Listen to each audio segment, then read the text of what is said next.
राम मंदिर का उद्घाटन जनवरी में हो रहा है कि जब पहली बरसात हुई तड़ से पानी गर्भगृह में पहुंच गया। वहां रेलवे स्टेशन जो बना है, एक बरसात में 20 मीटर की बाउंड्री वॉल धराशाही हो गई। तो भाजपा का मतलब भ्रष्टाचार, भाजपा का मतलब बलात्कारियों का सहयोग, ईवीएम में घोटाले के मार्फत 100 सीटें इंडिया गठबंधन को हरवा दिया। हिंदुस्तान की न्यायपालिका पे आपको विश्वास है? विश्वास के काबिल न्यायपालिका रह गई है? नहीं, अब तक चीफ इलेक्शन कमिश्नर को जेल होना चाहिए था। पास्को एक्ट के तहत येदुरप्पा फंसे हैं, हीनियस क्राइम है, उनको बेल हो जा रही है कि ये कहीं विदेश नहीं भागेंगे। तो क्या अरविंद केजरीवाल और हेमंत सोरेन विदेश भाग जाएंगे? 7 सालों में 70 बार पेपर लीक हुए।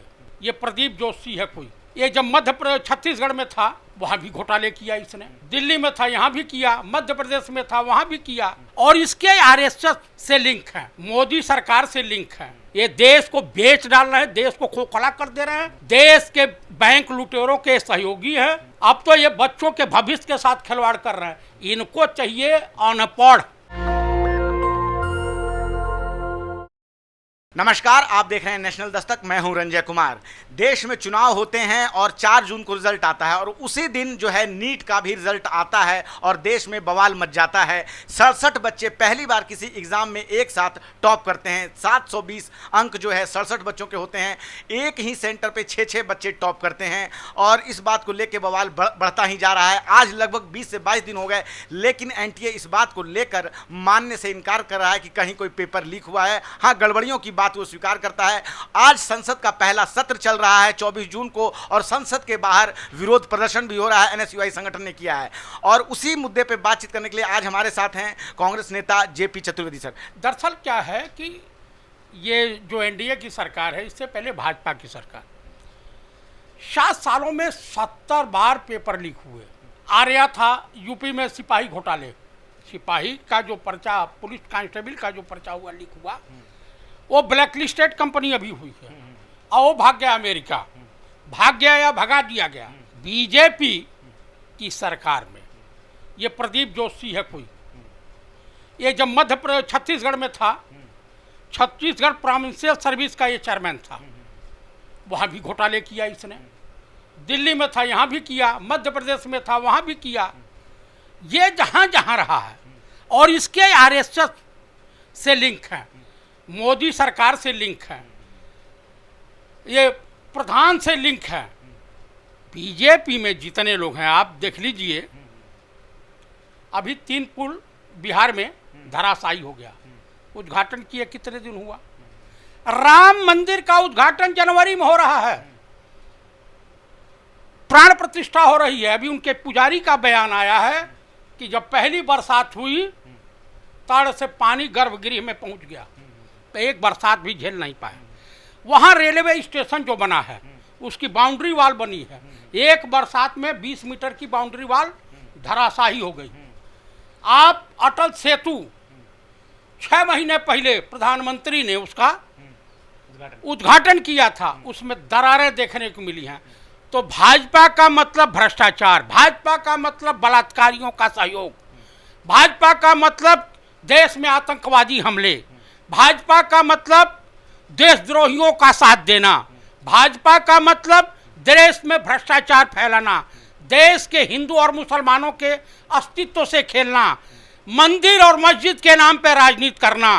अभी अयोध्या में ये हारे हैं, वहाँ के हिंदुओं के इनके जो अंधभक्त हैं गालियाँ दे रहे हैं भद्दी भद्दी। आज के डेट में उत्तर प्रदेश सरकार में बरेली जनपद में एक उपाध्याय है और एक कोई राणा है। 2 प्रॉपर्टी डीलरों के बीच, भूमाफियाओं के बीच घंटों 100 राउंड गोलियां चली हैं। वहां का पुलिस प्रशासन मौन है। आप बताइए, आए दिन उत्तर प्रदेश में बलात्कार हो रहे हैं, आए दिन कुछ न कुछ घटनाएं घट रही हैं। 30 लाख बच्चों के भविष्य के साथ खिलवाड़ किया है और देश का प्रधानमंत्री मौन व्रत धारण किए हुआ है।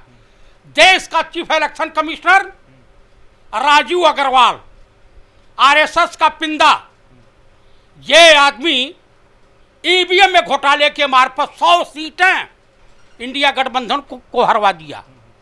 तो मेरे कहने का अभिप्राय ये है कि भाजपाई नेता जहां भी हैं और जिस रूप में भी हैं वो देश के लिए नासूर हैं और घातक हैं। लेकिन भाजपा के लोग कह रहे हैं कि राजस्थान में भी लगातार पेपर लीक की घटनाएं हुई जब गहलोत साहब रहे हैं, और वो फिर से आरोप लगा रहे हैं कि आपकी सरकार जब रही है तो सिर्फ और सिर्फ भ्रष्टाचार हुआ है। भैया हमारे यूपीए सरकार में जब जिसके ऊपर चकानी मोजी हों, वो ये राजा हों, जिसके ऊपर आरोप लगा वो जेल गया, और इनके सरकार में साक्ष्य के अभाव में न्यायालय से बरी हो गया। ये बताइए भाजपा के राज में राफेल की फाइल चोरी हो जाती है डिफेंस मंत्रालय से, राजनाथ को चुल्लू भर पानी में डूब के मर जाना चाहिए। उसके बाद आपको पता है उत्तर प्रदेश से एयरफोर्स का एक हेलीकॉप्टर गुम हो गया। पता नहीं उसको क्या हाथ पैर लगा था कि कौन से गली में और किस मकान में घुस गया, किस प्रेमिका से मिलने चला गया।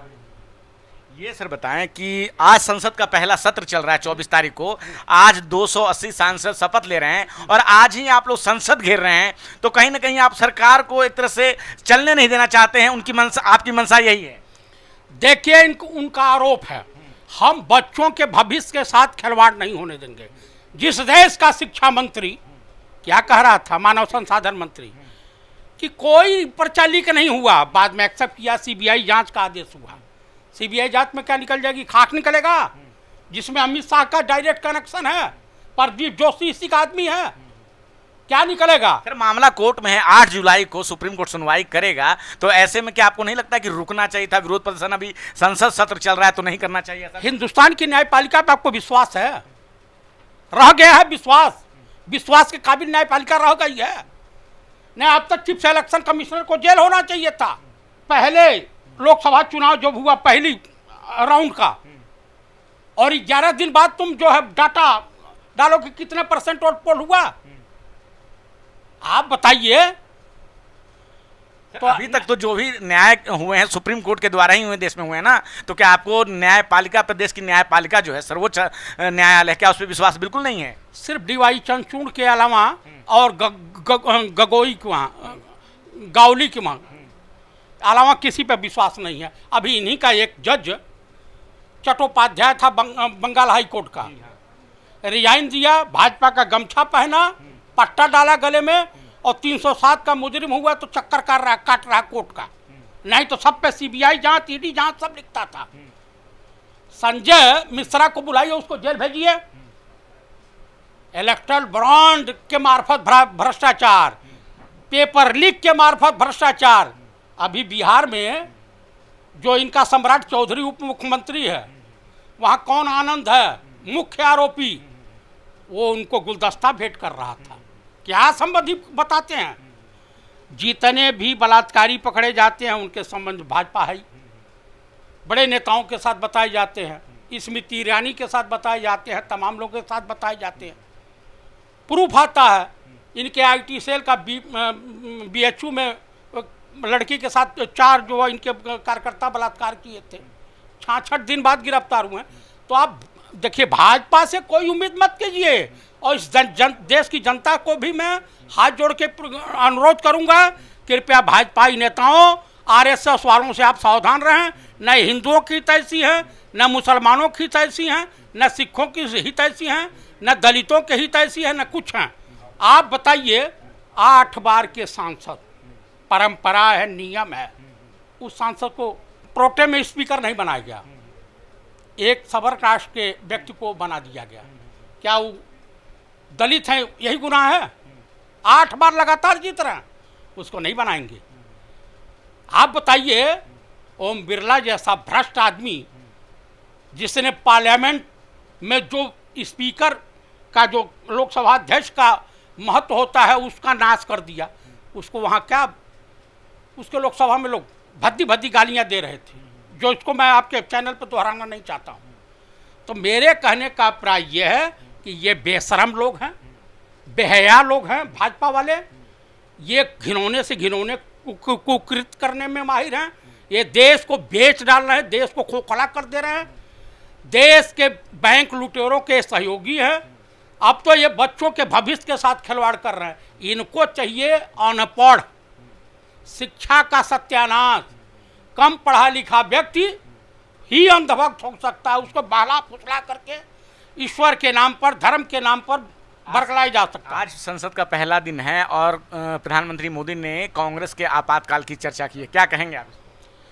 कांग्रेस की आपातकाल की स्थिति जानते कहा कि आपातकाल लगा था 1971 में के युद्ध के दौरान हिंदुस्तान की अर्थव्यवस्था चरमरा गई थी। तमाम तरह के आंदोलन हो रहे थे, इमरजेंसी लगाई गई, लेकिन चुनाव हुआ। इस तरह से बेईमानी वाला चुनाव नहीं हुआ। वो तो घोषित आपातकाल था, ये तो अघोषित आपातकाल है। ये बताइए, पास्को एक्ट के तहत येदुरप्पा फंसे हैं, हीनियस क्राइम है, उनको बेल हो जा रही है कि ये कहीं विदेश नहीं भागेंगे। तो क्या अरविंद केजरीवाल और शिबू सोरेन विदेश, हेमंत सोरेन विदेश भाग जाएंगे? मुझे बताइए, यही न्यायपालिका है ना। यहाँ से सबूतों से छेड़छाड़ कर सकते हैं, उनका कहना है। वो नहीं छेड़छाड़ कर सकते हैं, वो छेड़छाड़ नहीं कर सकते हैं। ये बताइए, पुलिस गृह मंत्रालय के अधीन कौन से सबूतों से अरविंद केजरीवाल कर देंगे छेड़छाड़? ईडी के पास पूरी फाइल है, कौन सी कर देंगे हेमंत सोरेन छेड़छाड़? ये भारत सरकार के अधीन है कि स्टेट गवर्नमेंट के अधीन है? आप बताइए। आओ पास्को एक्ट के साथ पहुंचे, उनको तो जेल होना चाहिए। किस तरह से चलेगा काम? संविधान को तुम मारे हो, तार तार कर डाले हो। आज तो पूरे जो है इंडिया गठबंधन के नेता संविधान की कॉपी लेकर के अपना जा रहे थे कि हमको इसको बचाना है। संविधान को तो माथे पे प्रधानमंत्री मोदी भी लगाते हैं, पहले दिन ही लगाया। वाह, जो व्यक्ति अपनी माँ के गर्भ को गाली दे सकता हो, जो कहा कि मैं किसी के गर्भ से पैदा नहीं हुआ, मुझे ईश्वर ने डायरेक्ट पृथ्वी भेजा है, न वो बायोलॉजिकल है न लॉजिकल है, तो उस आदमी से क्या, अनपढ़ जाहिल आदमी से आप कुछ उम्मीद रख सकते हैं? वो अनपढ़ है, जाहिल है, राजा बाबू हैं।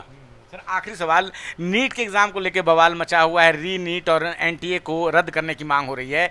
अगर सरकार नीट की एग्जाम दोबारा नहीं लेती है, ऐसे में आप लोग क्या सोच रहे हैं? सरकार को लेना पड़ेगा, नहीं तो सरकार चलेगी नहीं। हम देश के बच्चों के साथ, के भविष्य के साथ खिलवाड़ नहीं होने देंगे। हम देश के तमाम नागरिकों के साथ हैं, जो है छात्रों के साथ हैं, और जो एग्ज़ाम देने वाले हैं किसानों के साथ हैं। अभी बताइए, छोटा सा राज्य तेलंगाना, 2 लाख किसानों का कर्जा माफ कांग्रेस की सरकार कर सकती है। भारत सरकार उद्योगपतियों का कर्जा माफ करती है, अडानी अंबानी का कर्जा माफ करती है। प्रधानमंत्री मोदी ने बनते के साथ शपथ लेते के बाद सबसे पहला काम 18 जून को जो उन्होंने किया है, किसान सम्मान निधि योजना का 20,000 करोड़ रुपया दिया। ये तो आपको भी पता होगा। तो सबसे पहला काम उन्होंने तो आर्थिक सहायता जो दी है वो किसानों को दी है। अरे भाई, ऊंट के मुंह में जीरा।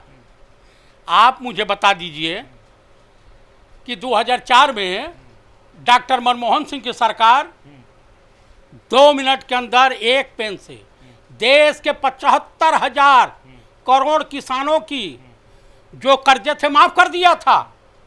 उन्होंने किसी उद्योगपति का कर्जा माफ नहीं किया। ये तो उद्योगपतियों का 18 लाख करोड़ माफ किए हैं।